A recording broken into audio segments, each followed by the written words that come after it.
క్షేత్ర కార్యదర్శి శ్రీ అయాచిత లక్ష్మణరావు గారు, శ్రీ రావుల సూర్యనారాయణ గారు, ఇంకా ఇతర పెద్దలు, ఆత్మీయులైనటువంటి ఆచార్య బృందం. వాస్తవానికి సమారోహం అయిపోయింది, సరే షెడ్యూల్లో ఉంది కాబట్టి నేను కూడా మాట్లాడాలని కొన్ని విషయాలు. నిన్న మనకి వచ్చింది ప్రస్తావన పరిచయంలోనే, ఇది మన జన్మ శతాబ్ది, సంఘ యొక్క జన్మ శతాబ్ది సంవత్సరం అని చెప్పేసి. సో సంఘ జన్మ శతాబ్ది సంవత్సరంలో సరే ఈ విజయదశమి నుండి 2025 విజయదశమి నుండి 2026 విజయదశమి వరకు అనేక కార్యక్రమాలు కూడా రాబోతున్నాయి. అందులో ఎవరెవరు స్వయం సేవకులు ఉన్నారో వాళ్ళందరూ కూడా జన్మ శతాబ్ది కార్యక్రమాల్లో పాల్గొన్నారు.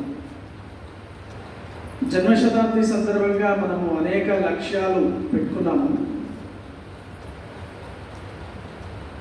సంఘం పెట్టుకుంది, అన్ని సంఘ ప్రేరిత సంస్థలు ఏవైతే ఉన్నాయో ఆ సంస్థలన్నీ కూడా అనేక లక్ష్యాలు పెట్టుకున్నాయి. అందులో ఒకటి గుణాత్మకత ఒకటి ఉంది, పరిణామాత్మకమైనటువంటిది కూడా ఉంది, క్వాంటిటీ అండ్ క్వాలిటీ. సో ఈ రెండు పరస్పర పూరకాలు. క్వాంటిటీ పెరిగినప్పుడు క్వాలిటీ కోసం కూడా బాగా ప్రయత్నం చేస్తారు, దాన్ని ఎత్తుకోవాలని. క్వాలిటీ మనం పెంచినట్లయితే ఆటోమేటిక్గా క్వాంటిటీ కూడా పెరుగుతుంది.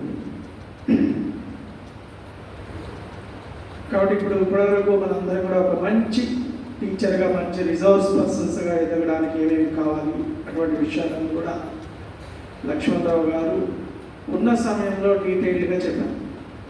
సో అవన్నీ మీరు ప్రయత్నం చేస్తారని ఆశిస్తున్నాను. అలాగే ఈ 2 రోజులు కూడా మీరు అనేక విషయాలు విన్నారు. వినగానే అన్నీ మనకి అవగతం అవుతాయి లేదు, అవగతం అయినట్టుగా అనిపిస్తుంది విన్నప్పుడు. దాన్ని మన సొంతగా మనం ఎక్స్ప్లెయిన్ చేయగలిగినప్పుడు సరే పంచపది విద్యలో వస్తుంది. అది ఇది బోధ, అభ్యాస, ప్రయోగ, ప్రసార అని చెప్పేసి.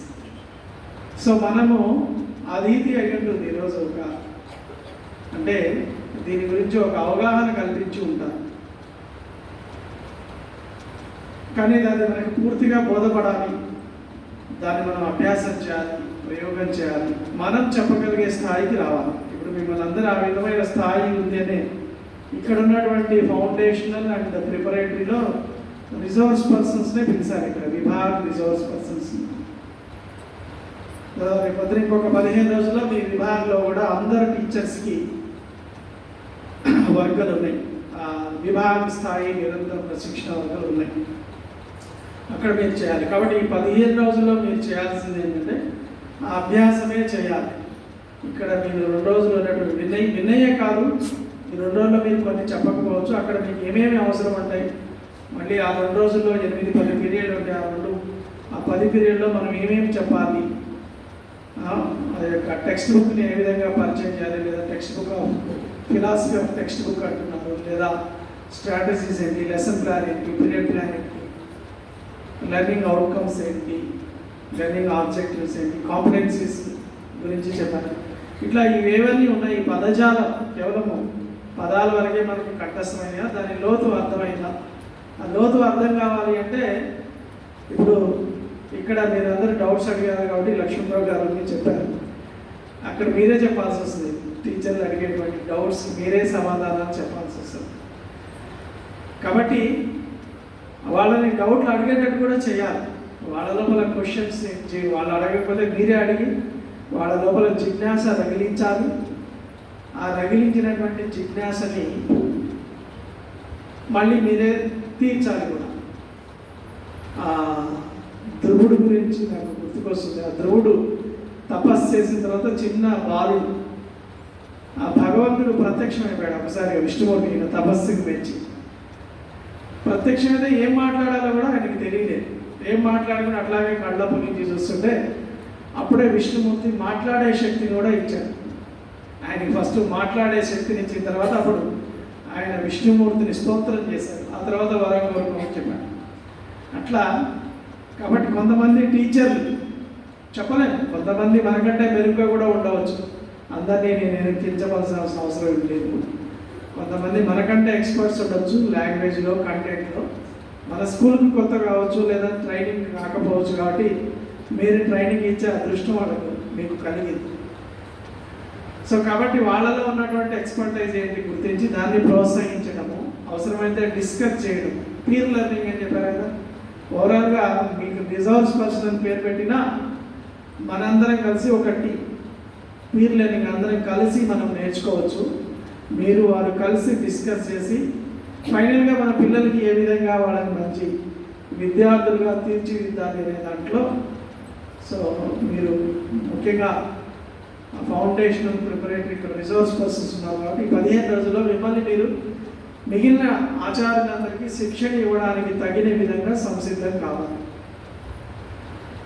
సరే, వారు చెప్పిన పద్ధతిలో తయారవడానికి అది ఒక లాంగ్ ప్రాసెస్. మనం ఎవ్రీ ఇయర్ కూడా మన ఇంప్రూవ్మెంట్ అంతా చేసుకుంటూ మనం ఒక ఎక్స్పర్ట్ లాగా, పెడగాగ్ లాగా తయారు కావాలి. ఇక హై స్కూల్ టీచర్స్ అయితే నేరుగా ఇక్కడ చాలామంది 258 మంది ఉన్నత ఆచార్యులు వచ్చారు. మీకు రిపోర్ట్ ఇవ్వలేదు కాబట్టి నేనే ఇస్తున్నాను. 54 మంది ఇక్కడ ఈ 2 రోజులు ఫౌండేషన్కి సంబంధించిన రిసోర్స్ పర్సన్స్ 54 మంది ఉన్నారు. ప్రిపరేటరీకి సంబంధించి 70 మంది ఉన్నారు. హై స్కూల్ ఉన్నత సంబంధించిన ఆచార్యులు 258 ఉన్నారు. కాబట్టి కొన్ని బహుశా మ్యాక్సిమం అన్ని స్కూల్స్ నుంచి వచ్చారు. అందరు టీచర్లు రాకపోవచ్చు, కానీ అన్ని హై స్కూల్స్ నుంచి మీరు ఇక్కడ నేర్చుకున్నటువంటి విషయాన్ని పూర్తిగా ఏ విధంగా అమలు చేయాలి, ఇంప్లిమెంటేషన్ పార్ట్ విషయంలో దానికి మనకి అభ్యాసం అనేటువంటిది చాలా అవసరము. కేవలం ఇక్కడ విన్నాము, నేరుగా అక్కడ క్లాస్కి పోయాము అంటే మళ్ళీ ఇంతకుముందు ఎలా ఉన్నారో మీరు అలాగే ఉంటారంటే ఇంప్రూవ్మెంట్ అవుతుంది. దానికి ఒక వ్యక్తిగతమైనటువంటి సాధన, జట్టు సాధన చాలా ముఖ్యము. వ్యక్తిగత సాధన మీ చేతిలోనే ఉంటుంది, అది ఒకటి ప్రయత్నం చేసి సో ఫైనల్గా మనము క్వాలిటీ ఓవరాల్గా మన యొక్క స్కూల్ మన యొక్క క్లాస్ రూమ్ క్వాలిటీ, దాని అందరు క్లాస్ రూమ్లో ప్రయత్నం చేస్తే స్కూల్ యొక్క ఎడ్యుకేషన్ స్టాండర్డ్స్ అనేటువంటివి పెరుగుతాయి. తద్వారా మన యొక్క స్కూల్ క్వాలిటీ, స్కూల్ స్టాండర్డ్స్ పెరిగితే అడ్మిషన్స్ కూడా బాగవుతాయి. నేను గత అనేక సంవత్సరాలుగా సరే 11 ఏళ్ళ నుంచి నేను కంటిన్యూగా చూస్తున్నాను మన అడ్మిషన్ యొక్క ప్రాసెస్ ఎలా ఉంది అని చెప్పేసి. మనకి అడ్మిషన్స్ బాగా అవుతున్నాయి. ఇప్పుడు ఈ సంవత్సరం కూడా నాకు జూన్ జూలై నుంచి నేను చూస్తున్నాను, చాలామంది ఫోన్ చేస్తున్నారు, ఎవరెవరో కొత్త వాళ్ళు గూగుల్లో సెర్చ్ చేసి సార్ మా ఏరియాలో శిశు మందిరం ఎక్కడ ఉంది, మా పిల్లల్ని చేర్చాలి అని. అంటే శిశు మందిరాలు అంటే ఆసక్తి, శిశు మందిరాల్లో చేర్చాలి అనేటువంటిది చాలా మందికి వెళ్ళిపోయింది. చాలామంది తల్లిదండ్రులు ఏంటంటే ఒక స్కూల్లో చేరుస్తారు, అది బాగాలేదని ఇంకో స్కూల్లో చేయాలి, అక్కడ కూడా అదే ఉంటుంది. అట్లా కన్ఫ్యూజన్లో ఉన్నారు ఎక్కడ చేర్చాలి. అక్కడ ఎవరో చెప్తారు శిశు మందిరాల్లో చేర్చండి బాగుంటే, వాళ్ళు అక్కడ మా ఏరియాలో శిశు మందిరం ఎక్కడ ఉందని చాలా ఫోన్లు నాకు వాళ్ళు గూగుల్లో సెర్చ్ చేసి నంబర్లు పట్టుకొని ఫోన్ చేస్తున్నారు. కాబట్టి సమాజంలో ఒక అపేక్ష ఇంత మాత్రమే కాదు, కొంతమంది కొత్త వాళ్ళు వచ్చి మేము స్థలం ఇస్తాము, భవనం కట్టిస్తాము, మా దగ్గర పాఠశాల పెట్టండి, ఇట్లా అడిగే వాళ్ళు కూడా ఉన్నారు. రేపు 16వ తేదీ కూడా ఒక చోట వెళ్తున్నారు, కొత్తగా స్థలం ఇస్తాం సార్ మేము ఆ స్థలం చూడడానికి వెళ్తున్నాం. ఇట్లాంటివి కూడా అప్పుడప్పుడు తారసపడుతూనే ఉన్నారు చాలామంది. కాబట్టి ఒక సమాజంలో వారు చెప్పినట్టుగా అపేక్ష, మన మీద ఒక అపేక్ష ఉన్నది, మన ప్రత్యేకత గుర్తించాలి. సో ఆ ప్రత్యేకతని మనము కాపాడాలి, ప్రత్యేకతను వృద్ధి చేయాలి. ఇంకా మన పూర్వీకులు ఇక్కడ దాకా తీసుకొని వచ్చారు, మన దాకా మనం దాన్ని ఇంకా వృద్ధి చెందించి ఇంకా గుణాత్మకమైనటువంటి వృద్ధి, అలాగే పరిమాణాత్మకమైనటువంటి వృద్ధి కూడా సాధించి మనం ముందుకు తీసుకెళ్లాల్సినటువంటి అవసరం ఉంటుంది. సో అడ్మిషన్స్ విషయం వచ్చినట్లయితే ఎంత అడ్మిషన్స్ అవుతున్నాయి అంత టీసీలు కూడా పోతున్నాయి. సరే, రకరకాల కారణాలు చెప్తారు మీరు, గురుకులాలని, మోడల్ స్కూల్స్ అని, కస్తూర్బా స్కూల్స్ అని రకరకాలుగా ఉన్నాయి ఛాలెంజెస్. అవన్నీ లేవని అంటలేదు, అవన్నీ ఉన్నప్పటికీ మన దగ్గరికి వెళ్ళాలి. ఇంకా చాలామంది ఒక్కొక్కసారి నవ్వొస్తుంటుంది, సుధాకర్ రెడ్డి గారు కూడా ప్రశ్నిస్తారు, కొత్తగా స్కూల్ పెట్టారండి ఇక్కడ. అరే కొత్తగా స్కూల్ పెడితే మన ఆల్రెడీ ఇక్కడ శిశు మందిరం ఉందని వాడు భయపడాలా, వాడు పెట్టినందుకు మనం భయపడాలా? అదే ఇక్కడ శిశు మందిరం ఉంది, మా దగ్గరికి రారు పిల్లలని వాడు భయపడాలి కొత్తగా పెట్టాడు. మనకే భయం అవుతుంటుంది, అమ్మ కొత్తగా స్కూల్ పెట్టారంటే అందుకే అడ్మిషన్స్ తగ్గిందండి అంటే మనం అంత వీక్గా ఉన్నాం అన్నమాట. పెడగాజికల్గా మన యొక్క ఎడ్యుకేషన్ స్టాండర్డ్స్ అంత వీక్గా ఉన్నామని దాని అర్థం. ఒకవేళ మనం స్ట్రాంగ్గా ఉంటే వచ్చేవాడు భయపడాలి, అయ్యో ఇక్కడ శిశు మందిరం ఉంది నేను పోకూడదు ఇక్కడికి అనేటువంటిది వాడికి భయం ఉండాలి. కానీ మనం ఎందుకు భయం, ఇక్కడ 3 పెట్టారని 4 పెట్టారు అందుకే అడ్మిషన్, రకరకాల కొన్ని కారణాలు చెప్పినప్పుడు నవ్వొస్తుంది. సరే ట్రాన్స్ఫర్ అయింది, లేకపోతే ఏదో ఫీజు కట్టలేక గవర్నమెంట్ స్కూల్కి వెళ్ళారు, ఇంకేదో గురుకులాలకు వెళ్ళారు. ఇప్పుడు గురుకులాలకు వెళ్ళిన వాళ్ళు కూడా ఉండటం లేదు, ఒక 4 రోజులు పోతున్నారు, అక్కడ ఉన్న చదువు చూసేసి మళ్ళీ వెనక్కి వస్తున్నారు. అటువంటి అనుభవాలు కూడా మనకి చాలా ఉన్నాయి. కాబట్టి ఎన్ని ఛాలెంజెస్ ఉన్నా మన వాళ్ళు కోరుకోవాలి. ఎటువంటి స్కూలు, ఏ ఇతర ప్రైవేట్ పాఠశాల కానీ ప్రభుత్వ పాఠశాల కానీ మేము వెళ్ళము, ఇక్కడే శిశు మందిర్లోనే ఉంటాము. అటువంటి గట్టి బలమైనటువంటి సంస్కారాలు అందించాలి, చదువును అందించాలి. చదువు పాటు చెప్పారు, అదేవిధంగా సంస్కారాలు, ఆ సంస్కారాలకు సంబంధించినటువంటిది మనకి అనేక విషయాలు ఇక్కడ శిక్షణ ఇవ్వలేదు. ఒక 4 సందర్భాల్లో ఆచార్య ప్రశిక్షణ వర్గంలో ఇస్తున్నాం. ఆ తర్వాత ఆగస్టులో దానికి సంబంధించినటువంటి కూడా వివిధ విషయాలకు సంబంధించినటువంటి ప్రశిక్షణ, ఆధారభూత విషయాల ప్రశిక్షణ, కేంద్రీయ విషయాల ప్రశిక్షణ, మన సబ్జెక్టుతో పాటు ఇంకొక వేరే ఇతర విషయాలు 1-2 విషయాల్లో మనం ఎక్స్పర్ట్ కావాలి. అది శారీరకలో అవుతామా, యోగాలో అవుతామా, సంగీతంలో అవుతామా, మన రుచి ఎందులో ఉంది, మన సాధన ఎందులో ఉంది, మన రుచి అభిరుచి, ఇవి గమనించి ఇంకొక విషయంలో ఎక్స్పర్ట్ కావాలి. పిల్లలకి ఇప్పుడు కొలాబరేటివ్ వర్కింగ్ అంటున్నాం. ఈ కొలాబరేటివ్ వర్కింగ్ అనేటువంటిది కేవలం ఈ సబ్జెక్ట్ నేర్చుకోవడానికే కాదు, తన జీవితంలో అందరితో కలిసి పనిచేసేటువంటి గుణం రావాలి. క్లాస్ రూమ్లో కొలాబరేటివ్ వర్క్ చేస్తే జీవితంలో అందరితో కలిసి పనిచేయగలుగుతాడు. క్రిటికల్ థింకింగ్, ఇప్పుడు మీరు సబ్జెక్ట్లో క్రిటికల్ థింకింగ్ చేస్తే రేపు జీవితంలో అతను ఏ సమస్యలైనా కానీ ఎదుర్కోగలిగే విధంగా తయారవుతాడు. క్రియేటివ్, సృజనాత్మకత.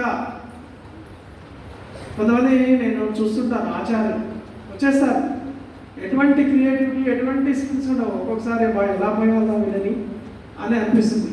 ఎందుకు అవుతారు? ఆయన చిన్నప్పుడు నేర్పలేదు క్రియేటివ్ థింకింగ్, ఆయన తప్పలేదు, ఆ ఇంట్లో తల్లిదండ్రులు నేర్పలేదు, బడిలో ఆచార్యులు నేర్పలేదు. పాపం పెళ్ళి అయింది, పిల్లలు అయ్యారు, ఎట్ట బతుకుతాడు ఈయన అని ఒక్కొక్కసారి క్వశ్చన్ మార్క్ అవుతుంది. మనం తీసేస్తే రోడ్డు మీద పడతాడు, ఉంచుకుంటే పిల్లల భవిష్యత్తు నాశనం అయిపోతుంది. ఏం చేయాలని అప్పుడప్పుడు మా ముందు క్వశ్చన్ మార్క్ వస్తుంటుంది కొంతమంది ఆచార్యుల విషయంలోనే. కాబట్టి మన విద్యార్థులు అట్లా తయారు కాకూడదు. మన విద్యార్థులు అట్లా తయారు కాకూడదంటే మనం ఎలా ఉండాలి? నిజంగా creative thinking, critical thinking, collaborative working, communication skills. కొంతమంది పాఠం చెప్తారు, చాలా బాగా చెప్తారు, ఏమీ అర్థం కాలేదండి, చాలా సబ్జెక్ట్ అనేది చాలా ఉంది. ఎందుకు ఆ కమ్యూనికేషన్? సో మీరు కూడా అప్పుడప్పుడు అనుభవిస్తుంటారు కదా, మీకు చెప్పే రిజర్వ్స్ పర్సన్స్ విషయంలో కూడా. సో కాబట్టి మన గురించి ఏమనుకుంటున్నారు మన విద్యార్థులు, మన కమ్యూనికేషన్ వాళ్ళకి సరిగా అందుతుందా లేదా, ఇటువంటి విషయాలన్నీ కూడా గుర్తుపెట్టుకొని మన యొక్క లక్ష్యాలు ఏవైతే ఉన్నాయో, ఇంకా అనేక లక్ష్యాలని మన సేవా కార్యక్రమాలు, ఈ యొక్క జన్మశతాబ్దిలో సేవా కార్యక్రమాలకు సంబంధించినటువంటి లక్ష్యాలు ఉన్నాయి. తర్వాత పంచి పరివర్తన ఉన్నది. ఈ విషయాలన్నీ సమయాల్లో మనకి గుర్తు చేస్తూనే ఉంటారు. మనం కూడా తెలుసుకొని వాటన్నిటినీ సాధించే విధంగా నెక్స్ట్ ఇయర్ మరింత ఉత్సాహంతో, మరింత శక్తివంతంగా. ఇప్పుడు ఈ సంవత్సరం ఇది ఫుల్ అయిపోయింది, నాకు నిన్ననే ఆలోచన వచ్చింది, నెక్స్ట్ ఇయర్ ఈ హై స్కూల్, ఈ రిజర్వ్స్ పర్సన్ కలిపి పెట్టలే, విడివిడిగానే పెట్టాలి, లేకపోతే ఈ హాల్ సరిపోతుంది, లేదంటే ఇంకో పెద్ద హాల్ కట్టాలి. సో ఆ విధంగా అందరం నెక్స్ట్ ఇయర్ వరకు, ఈ సంవత్సరం మన గోల్స్, మన లక్ష్యాలన్నీ చేరుకోవడానికి గట్టిగా ప్రయత్నం చేస్తారని ఆశీర్వాదాన్ని భగవంతుడు, ఆ సరస్వతి మాత, భారత మాత మనందరికీ ప్రసాదించాలని కోరుకుంటూ ముగిస్తాం.